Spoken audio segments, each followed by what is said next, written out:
Gold, trusted gold buyers. మీరు తాకట్టు పెట్టిన బంగారాన్ని విడిపించి ఈ రోజు ఉన్న మార్కెట్ ధరకు కొనబడను. తక్కువ క్వాంటిటీ వాళ్ళు, కానీ చేస్తున్నారా లేదని తెలియదు. సెంట్రిఫ్యూగ్స్ ఉందా హై, మళ్ళీ ప్యూరిఫై చేసి హై అని తీసుకెళ్ళడానికి చాలా ప్రశ్నలు ఉన్నాయి. దీనికి ఆన్సర్స్ ఎక్కడ లేదు, ఎందుకంటే ఎవరి దగ్గర ట్రాకర్ లేదు. తెలిసింది ఇద్దరికే, ఒకటి ఇజ్రాయెల్కి, ఒకటి ఇరాన్కి. ఇజ్రాయెల్ చెప్పరు, వాళ్ళు చేస్తున్న పని చేసి చూపిస్తారు. ట్రంప్ అట్లా కాదు, ట్రంప్ మాట్లాడుతూనే ఉంటారు, నేను అది చేయబోతున్నాను, చేస్తాను, ఇప్పుడే చేస్తాను, కొడతాను అని చెప్పేసి. 2 వారాలు సమయం ఇచ్చి ఇరాన్కి 2 వారాల లోపల మీరు కంప్లై చేయండి, లేకుంటే నేను బాంబు వేస్తాను చెప్పిన మనిషి 2 రోజుల తర్వాత వెళ్ళి బాంబు వేసేసింది. అవును. సో ఇరాన్ ఏం చేశారు, ఇరాన్ ఎక్స్పెక్ట్ చేశారు, చేయలేదు. వాళ్ళు అనుకున్న మాకు ఇంకా 2 వారాలు నేను అనుకున్నారు, కానీ అంతే ఆ గ్యాప్ తీసుకొని బాంబు చేసేసారు B2 పెట్టి. కానీ ఈ బాంబు చేయడం ఎక్కువ మనం చూసాం US ఇంటెలిజెన్స్ బ్రీఫింగ్లో కానీ హౌస్ కమిటీ బ్రీఫింగ్స్లో ఒక డివైడెడ్ ఒపీనియన్. ఎంత డ్యామేజ్ జరిగింది, డ్యామేజ్ అసెస్మెంట్ ఎంత ఉంది, మీరు టైం ఎంత ఇచ్చారు. మన దగ్గర చాలామంది అన్నారు ఆపోజిషన్ లీడర్స్, మనం 14 రోజులు ఎందుకు తీసుకున్నాం ఆపరేషన్ సింధూర్లో, నెక్స్ట్ డే అటాక్ చేయొచ్చు కదా అన్నారు. నెక్స్ట్ డే అటాక్ చేయలేము, ఎందుకంటే మనం ఎక్కడ కొడుతున్నాం అని చెప్పలేదు వాళ్ళకి. ఇంకా మనం టెర్రర్ క్యాంప్స్ మీద కొడుతున్నాం అనేది జరిగిన తర్వాత వాళ్ళకి తెలిసింది, కొట్టామని చెప్పి మనం ఇన్ఫార్మ్ చేసాం వాళ్ళని. That's as per international protocol. మేము మిమ్మల్ని కొట్టలేదు, మీ టెర్రర్ క్యాంప్స్ని కొట్టామని చెప్పి మా స్పోక్స్ పర్సన్ కూడా చాలా క్లియర్గా చెప్పారు. కానీ పాకిస్తాన్ ఏం చేశారు, మన మీద దాడి చేశారు. US కూడా అంతే. ఇప్పుడు ఇజ్రాయెల్ అండ్ ఇరాన్ కొట్టుకున్నప్పుడు US ఎందుకు వచ్చారు, ఎందుకంటే ఇజ్రాయెల్ చెప్పారంటే బంకర్ బస్టర్ తీసుకొచ్చి మీరు ఆ నటాన్స్ కానివ్వండి, నటాన్స్ బేస్మెంట్లో ఇంకోటి మెయిన్గా ఫర్దోలో బేస్మెంట్ కొట్టండి, అది మౌంటైన్ కింద ఉంది, అది కొట్టండి అని. సరే కొట్టారనుకోండి, ఏమైంది దాని తర్వాత, అది వాళ్ళు ఇచ్చేస్తారు. రావట్లేదు బయటికి ఇన్ఫర్మేషన్ ఎందుకు చెప్పాలి, అది చెప్పరు, ఇరాన్ చెప్పరు, అసలు ఎవరు చెప్పరు. ఈవెన్ ఇజ్రాయెల్ కూడా చూడండి, వాళ్ళ దగ్గర జరిగిన డ్యామేజ్ చాలా మటుకు సివిలియన్ డ్యామేజ్ చాలా జరిగింది ఈసారి. హాస్పిటల్స్ మీద కూడా, హాస్పిటల్ మీద అదే బయట చెప్పరు. అక్కడక్కడ ఫోటోలు వీడియోలు కనిపిస్తాయి, కానీ మీకు నంబర్స్ ఎప్పుడు చెప్పరు. ఇంతమంది చనిపోయారు, ఇంతమంది గాయపడ్డారు, ఆ డీటెయిల్స్ ఎప్పుడు ఇవ్వరు వాళ్ళు. సో ఆ డీటెయిల్స్ వాళ్ళ దగ్గర ఉంచుకుంటారు. That is the trade secret అన్నమాట. ఇప్పుడు కూడా చూడండి, ఇరాన్ ఏమంటున్నారు, ప్రెసిడెంట్ ట్రంప్ చెప్పినంత లేదులే, అంతే జరగలేదు. సరే ఏం జరిగింది అది చెప్పండి, అది చెప్పట్లేదు. సో ఆబ్వియస్లీ ఆ ఇంగ్లీష్ అంటే slip between the cup and the lip అంటారు, ఏదో ఒక ప్లేస్లో డ్యామేజ్ జరిగింది, there is no doubt. Fraction of సెకండ్స్లోనే అయిపోయింది. ఏం జరిగింది అనేది ఎవరికి తెలియదు. దాని damage assessment on the ground ఎవరికి తెలియదు. IAEA ఉంటే తెలిసిపోతుండే, వాళ్ళు పంపించేశారు ఇరాన్, మీకు సంబంధం లేదని చెప్పి. నెక్స్ట్ ఇజ్రాయెల్, వాళ్ళ physical boots on the ground కమాండోస్ని దింపి చెక్ చేయాలంటే అది పెద్ద పని. US వాళ్ళ రిమోట్ కంట్రోల్ ఎయిర్క్రాఫ్ట్ని చెక్ చేసుకోవచ్చు. ఎయిర్ సుపీరియారిటీ ఉందంటున్నారు, అట్లంటే మీరు ప్లేన్లు పంపించి చెక్ చేసుకోవచ్చు ఏదైనా యురేనియం డిశ్చార్జ్ నడుస్తుందా అనేది. మోస్ట్లీ కొండ కింద ఉన్న దాంట్లో అక్కడే ఉండిపోతుంది యురేనియం లీకేజ్ ఏమైనా ఉంటే. దాన్ని రెండు రీజన్స్ ఉన్నాయి అక్కడ పెట్టిన దానికి. ఒకటి సేఫ్టీ, సెక్యూరిటీ. ఇజ్రాయెల్ అటాక్ చేస్తే మేము అమెరికా అటాక్ చేస్తే కూడా చాలా డిఫికల్ట్ ఉంది. రెండోది ఫిజికల్ సేఫ్టీ. అది ఎక్స్పోజ్ అయింది అనుకోండి, లేకుంటే యురేనియం మీద లీక్ అయితే అక్కడే కంటైన్ అయిపోతుంది అదే ఏరియాలో. మీరు సిమెంట్ వేసేసి బంద్ చేసేస్తే అయిపోతుంది. నెక్స్ట్ మీరు 1000 సంవత్సరాలు 2000 సంవత్సరాలు అక్కడ వెళ్ళారు దాని దగ్గరికి, కానీ పోనీయండి అక్కడ ఉండిపోయింది కదా అది.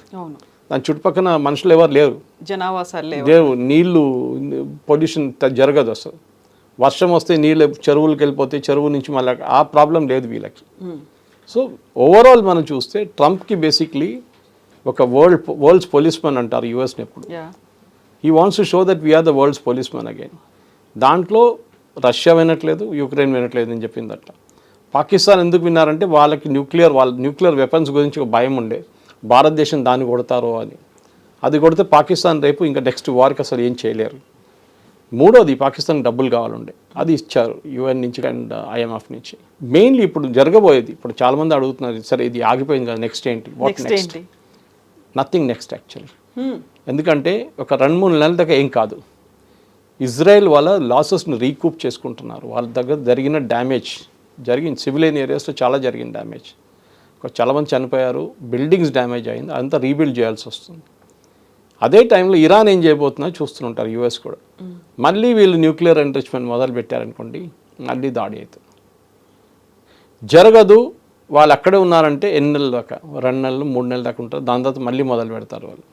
ఎందుకంటే వాళ్ళ సర్వైవల్ దాని మీద ఉంది. ఇప్పుడు Israel does not have a right to exist అని చెప్పిన దాంట్లో ఇరాన్ ఏమంటున్నారంటే మా దగ్గర న్యూక్లియర్ బాంబు ఉంటే ఇజ్రాయెల్ ఫినిష్ చేసి పడేస్తాం, 2 నిమిషాలు పని మాకు అంటున్నారు. ఇజ్రాయెల్ దగ్గర కూడా న్యూక్లియర్ వెపన్స్ ఉందని అందరికి తెలుసు, కానీ వాళ్ళు ఎప్పుడు ఇవాళ దగ్గర అక్నాలెడ్జ్ చేయలేదు. నా దగ్గర ఉందని చెప్పలేదు ఎప్పుడు. భారతదేశం లాగా కాదు, పాకిస్తాన్ లాగా కాదు. సో డెఫినెట్గా ఇంట్రెస్టింగ్ ఏంటంటే ఇది మన భారతదేశం పాకిస్తాన్కి ఆపరేషన్ సింధూర్లో పాస్ ఎట్లా ప్రెస్ చేసాం మోదీ గారు, అదే పాస్ ఇప్పుడు ఇజ్రాయెల్కి ఇరాన్కి నడిపిట్లో నడుస్తుంది అన్నమాట. ఏ రోజు అక్కడున్న ఖమేనీ గారికి పిచ్చి పట్టేస్తుందో తెలియదు. మళ్ళీ అట్లా జరిగింది అనుకుంటే మళ్ళీ ఇజ్రాయెల్ మీద దాడులు జరుగుతుంది, ఇజ్రాయెల్ మీద ఉన్న ఫిజికల్ అటాక్స్ జరుగుతుంది, అండ్ దాంతోపాటు ఇజ్రాయెల్ రియాక్ట్ అవుతారు. దాంతో మళ్ళీ మొదలవుతుంది. నెతన్యాహు పొజిషన్ కొంచెం వీక్ ఉంది, ఎందుకంటే ఆయనకి లీగల్గా ఒక కేసు నడుస్తుంది కోర్టులో, దాన్ని కూడా ట్రంప్ సపోర్ట్ చేశారు. ఆలోచించండి, అమెరికన్ ప్రెసిడెంట్ చెప్తున్నారు ఇజ్రాయలీ కోర్టు దగ్గర ఈ కేసు అంతా కొట్టిపడండి, ఇదేం కేసు అంటున్నారు. ఎందుకంటే ట్రంప్ కూడా ఇదే సిచ్యువేషన్ ఫేస్ చేశారు లాస్ట్ ఎలక్షన్ ముందు. ఆయన మీద కూడా చాలా కేసులు ఉండే, డెమోక్రాటిక్ వాళ్ళు వేసింది. అట్లాంటి కేసు అంటున్నారు ట్రంప్. ఇది కూడా సరే, ఇంకొక కంట్రీలో ఇంకొక కోర్టులో మనం కామెంట్ చేయకూడదు, అది వాళ్ళ ప్రాసెస్ నడివినాయండి. అట్లా మనం కూడా అంతే. భారతదేశం ఆలోచించండి, మన పొజిషన్, మనం ఇవాళ దాకా హమాస్ని టెర్రరిస్ట్ ఆర్గనైజేషన్గా అంగీకరించలేదు ఇంకా. We still don't call them as terrorist group. ఎందుకు? అది అట్లనే ఉందంటే ఎప్పటి నుంచో పిఎల్ఓ టైం నుంచో నడుస్తుంది. అది పిఎల్ఓ ఎప్పుడో పోయిందో కదరా బాబు. పిఎల్ఓ పోయి మళ్ళీ అక్కడ పాలెస్టీన్ అథారిటీ వచ్చింది, అథారిటీ లేదు గాజాలో, వెస్ట్ బ్యాంక్ వైపు ఉంది, హమాస్ కంట్రోల్ చేస్తున్నారు. సో ఓవరాల్గా చూస్తే మీరు ఇప్పుడున్న లోకంలోని ఈ పొజిషన్లో ట్రంప్ నేటోకి వెళ్ళిన తర్వాత కూడా అక్కడ కూడా ఏం చేయలేకపోయారు ఎక్కువ. చాలా మంచిగా మాట్లాడారు, జీడిపి పెంచారు అన్ని కంట్రీస్ది, డిఫెన్స్ స్పెండింగ్ మీద 5% అని పెట్టమన్నారు. అందరూ ఆయుధాలు కొంటారు అమెరికా దగ్గర అనుకుంటున్నారు, కానీ జరగదు. ఏదో 10% 20% కొంటారు, కానీ వాళ్ళు పెంచిన మొత్తం ట్యాక్స్ రెవెన్యూస్ మీకు రావు. అమెరికా డిపెండ్ అవుతున్న మ్యానుఫ్యాక్చరింగ్ కూడా జరగదు. భారతదేశం లాంటి దేశం తీసుకుని మనం ఇప్పుడు ఆత్మనిర్భర్ గురించి మ్యానుఫ్యాక్చరింగ్ గురించి మాట్లాడుతున్నాము. మన దగ్గర ఉన్న మ్యానుఫ్యాక్చరింగ్ ఇప్పుడు మిసైల్, నిన్న కూడా ఒక మిసైల్ డెవలప్ అయింది. ఆక్మా గురించి మాట్లాడుతున్నాం, ఎయిర్క్రాఫ్ట్, రఫాల్ది షెల్ ఇంజిన్స్ హైదరాబాద్ తయారు చేయబోతున్నాం, షెల్ కంప్లీట్గా.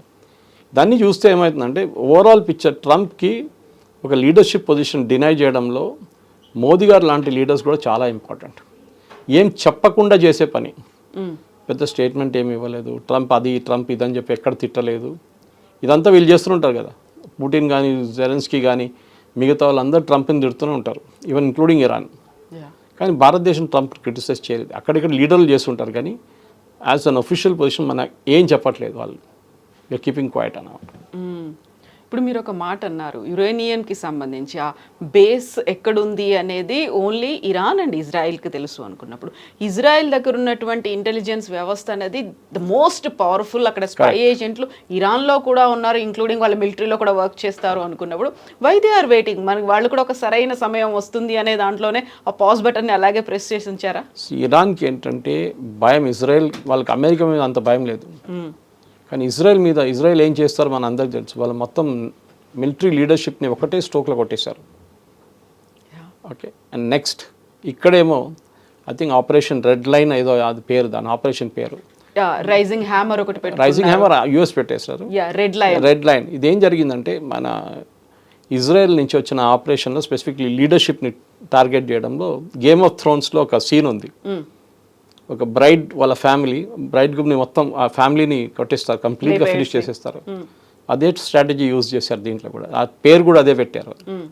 సో బేసిక్లీ వాళ్ళని మీరు చెప్పినట్ల మొసాడ్ వీళ్ళ లొకేషన్ కనుక్కున్నారు, వీళ్ళందరూ ఒక మీటింగ్లో కూర్చొని కొట్టేశారు. అదే టైంలో న్యూక్లియర్ సైంటిస్ట్ అందరూ ఒక ప్లేస్లో కూర్చున్నారు, వాళ్ళని కొట్టేశారు.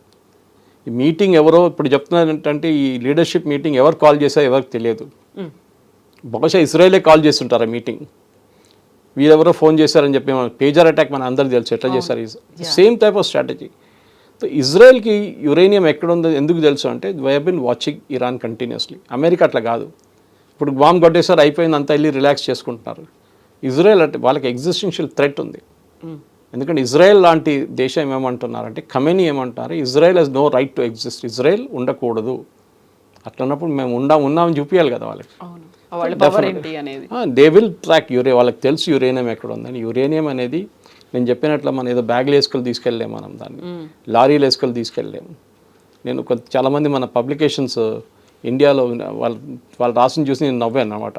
లారీలో తీసుకెళ్లారు అని చెప్పి 300-400 లారీలు వచ్చిన దాంట్లో యురేనియం యురేనియం 230 కిలోలు అంటే ఒక పెద్ద క్వాంటిటీ ఏం కాదు, 40 లారీలు అక్కర్లేదు దానికి. So just relax. కాకపోతే ఉన్నటువంటి కంటైనర్లు దాని mechanism highly radio active. So దాన్ని ట్రాన్స్పోర్ట్ చేయడంలోనే పెద్ద కేర్ఫుల్ ఉండాలి. అది ఇట్లాంటి పరిస్థితుల్లో ట్రాన్స్ఫర్ చేసినప్పుడు బ్యాడ్ లక్ ఎక్కడైనా ఇజ్రాయెల్ వచ్చి కొట్టారనుకోండి ఈ రోడ్డు మీదే, చుట్టుపక్కల ఉన్న 500, 600, 1000 కిలోమీటర్లు ఎవరు ఉండలేరు మళ్ళీ. So nobody will take that risk. So ఏదో చేస్తుంటారు, అది మనకు తెలియదు. ఇరాన్తోని నెగోషియేట్ చేసి బాబు చేయకు అని చెప్తే వాళ్ళు వినరు. ఐఏఈని తీసుకొస్తే అది కూడా వాళ్ళు వినరు ఇప్పుడు. ఎందుకంటే దీనికన్నా ముందు అట్లీస్ట్ ఐఏఈ మాట వినరు. వాళ్ళు కెమెరా పెట్టారు, వాళ్ళు లిజనింగ్ సౌండ్స్ పెట్టారు, అన్నీ చేశారు వాళ్ళు. ఇప్పుడు అది కూడా చేయలేకపోతారు. ఎవరి మీద నమ్మకం లేదు ఎవరికి ఇప్పుడు, అది ప్రాబ్లం. సో ఇజ్రాయెల్ స్టాండ్ ఎలా ఉంటుంది అనేది ఎంతకాలం వేచి చూస్తుంది? ఇప్పుడు ఈ అమెరికా వాళ్ళు ఇచ్చినటువంటి ఒక మాటకి ఒక గౌరవం ఇచ్చేసి ఆగారా? కరెక్ట్. ఎందుకంటే వాళ్ళకి నేను చెప్పినట్టు ఇంకా ముందు చెప్పాను మీకు, రీకూప్ చేసుకుంటున్నారు. వాళ్ళ దగ్గర కూడా ఆయుధాలు అయిపోయినాయి. డైలీ డేవిడ్ స్లింగ్ కానివ్వండి, ఐరన్ డోమ్ యూజ్ చేస్తున్నాడు. మిసైల్స్ ఒక రోజు అయిపోతుంది. ఇరాన్ది కూడా అయిపోయినాయి మిసైల్స్, కానీ కౌంటర్ చేయడానికి మిసైల్స్ కావాలి కదా, ఐరన్ డోమ్ లాంటి మిగతాది. అది కూడా 200 ఎయిర్ ఫోర్స్ జెట్లు పంపిస్తే ఒక దాంట్లో 4 మిసైల్స్ ఉంటాయి మీకు, ఒకసారి 800 పోయిందా లేకుంటే 1000 పోయిందా? So you need to recoup. Manufacturing చేయాలి, యూఎస్ నుంచి తెప్పించుకోవాలి, ఇండియా నుంచి తెప్పించుకోవాలి. ఇండియా కూడా మ్యానుఫ్యాక్చర్ కానీ బయట చెప్పరు వాళ్ళు ఇండియా. సో ఇట్లాంటి పరిస్థితుల్లో ఒక బ్రేక్ తీసుకుంటే ఇద్దరికి అడ్వాంటేజ్. ఇరాన్కి ఏంటంటే ఏం డ్యామేజ్ జరిగింది చెక్ చేసి మనం నెక్స్ట్ ఇప్పుడు మళ్ళీ రీప్రాసెసింగ్ స్టార్ట్ చేయాలన్నా వద్దు, మనకి ఇప్పుడు చేస్తే మళ్ళీ వాళ్ళు వచ్చి ఇంకోసారి కొడతారు. We will relax. మా దగ్గర ఉన్న యూరియనే మనం ఏం చేసాం చెప్పక్కర్లేదు, మళ్ళీ ఎక్కడైనా ప్రాసెస్ చేయాలంటే చేసుకోవచ్చు. ఏమనంటే మేము పీస్ఫుల్ పర్పస్ చేసుకుంటా అంటారు. సో కానీ ఇజ్రాయెల్ ఏం చేస్తారంటే they are waiting for next attack from Hezbollah or Hamas. ఒక పెద్ద అటాక్ జరిగిందనుకోండి, ఆ ఎక్స్క్యూజ్ తీసుకొని వాళ్ళు ఇరాన్ని కొడతారు. కానీ ట్రంప్ ఉన్నదాకా, ఇప్పుడు ట్రంప్ అట్లీస్ట్ నెక్స్ట్ 6 నెలల దాకా పక్క ఉంటారు కదా, ఎట్లయినా 4 సంవత్సరాలు ఉంది ఇంకా ఆయనకి. కానీ ట్రంప్ ఇజ్రాయెల్ మీద ఉన్న పట్టు ఎంత ఉందని తెలిసిపోతుంది దీంతో. చాలా మటుకు కొంచెం వీకెన్ అయింది అది.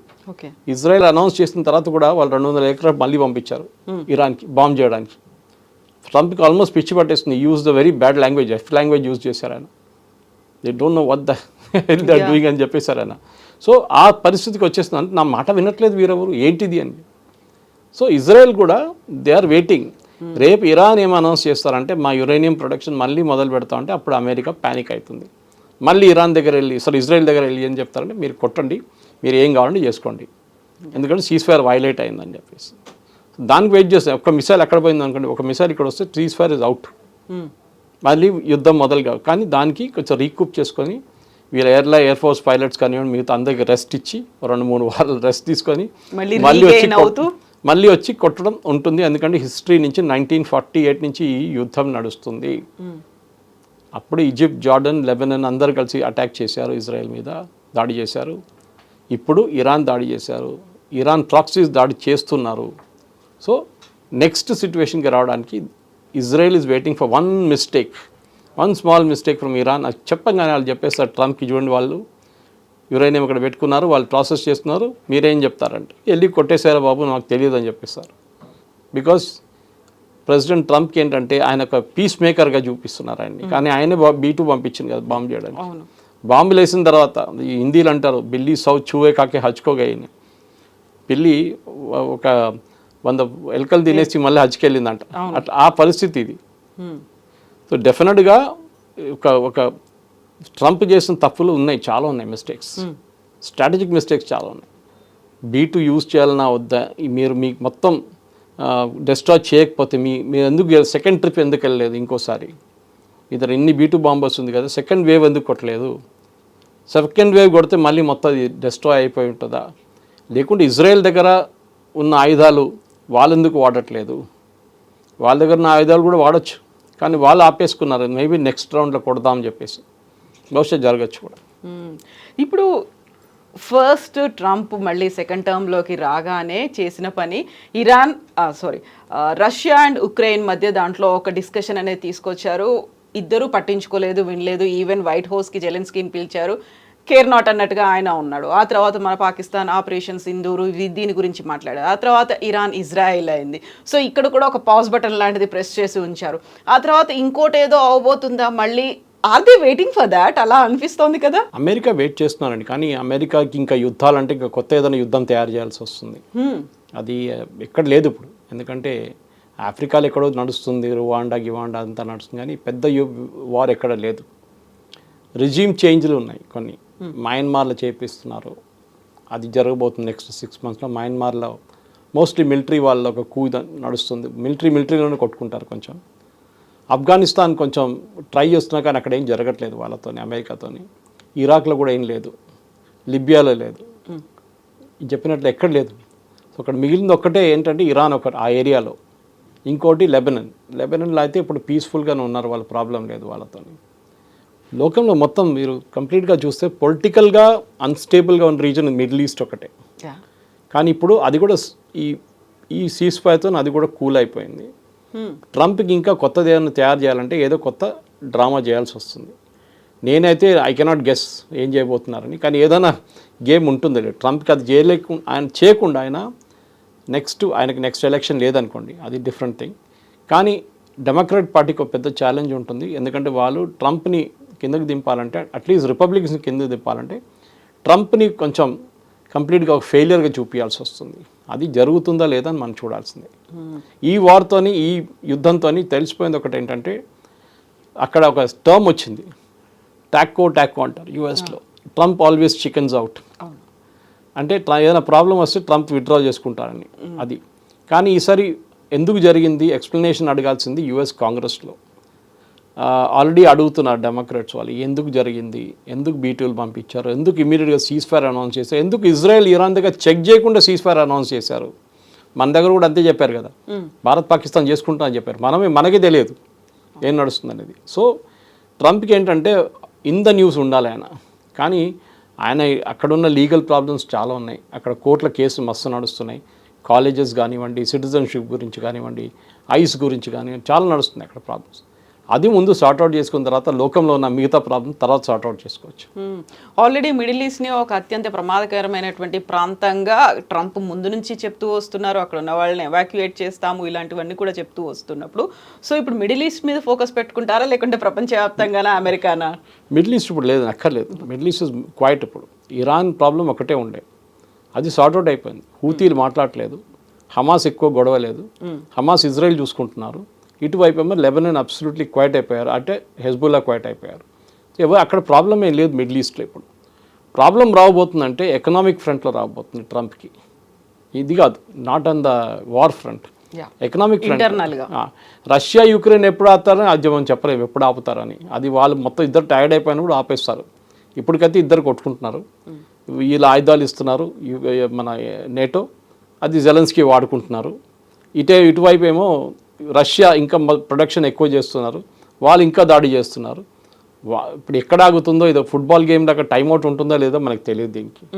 సో డెఫినెట్గా Trump next time Russia Ukraine ఉంటుంది, కానీ అంత ఈజీ కాదు. అది సార్ట్అవుట్ చేయాలంటే చాలా ప్రాబ్లమ్స్ ఉన్నాయి దాంట్లో. మెయిన్లీ ఏంటంటే జెలెన్స్కీ ఈ వార్ నుంచి విత్డ్రా చేసుకుంటే, సీజ్ ఫైర్ పెట్టుకుంటే జెలెన్స్కీ పొజిషన్ వీక్ అయిపోతుంది యుక్రెయిన్లో. పుటిన్కి ఏ ప్రాబ్లం లేదు, పుటిన్ ఆటోక్రాటిక్ రూలర్, ఆయన ఉంటాడు ఇంకా 10 సంవత్సరాలు కంటూ ఉంటాడు ఇంకా. కానీ జెలెన్స్కీ చెప్పలేము, అది పెద్ద ప్రాబ్లం అనమాట. సో ట్రంప్ సపోర్ట్ చేస్తాడా లేదా అని చూస్తే ఎస్ సపోర్ట్ చేస్తారు, ఎందుకంటే ఒక మినరల్స్ డీల్ చేసుకున్నారు, ఆ మినరల్స్ కావాలి, అక్కడి నుంచి రేర్ ఎర్త్స్ కావాలి, దానికి జెలెన్స్కీని వాడుకుంటారు. అయిపోయిన తర్వాత జెలెన్స్కీతో ఏం చేస్తారో మనం ఏం చెప్పలేము. సో ఇప్పుడు అల్టిమేట్గా మనం ఏ ఒక్క నోబెల్ ప్రైజ్ గురించి ఇంతలా చూడలేదు, ఇంతలా కూడా మాట్లాడుకోలేదు. నోబెల్ పీస్ ప్రైజ్ అనగానే డొనాల్డ్ ట్రంప్ చూస్తున్నారు అనేది ఒక రికమెండేషన్ లెటర్స్ ఇవన్నీ వెళ్ళిన తర్వాత వాట్ హ్యాపెన్స్, మొత్తం అల్టిమేట్గా ఫైనల్గా ఎవరి పేరు వస్తుంది అనుకుంటున్నారు? స్వీడిష్ అంత ఈజీగా తీసుకోరండి దీన్ని, అంత వాళ్ళు ఎవరు రికమెండేషన్ పట్టించుకోరు.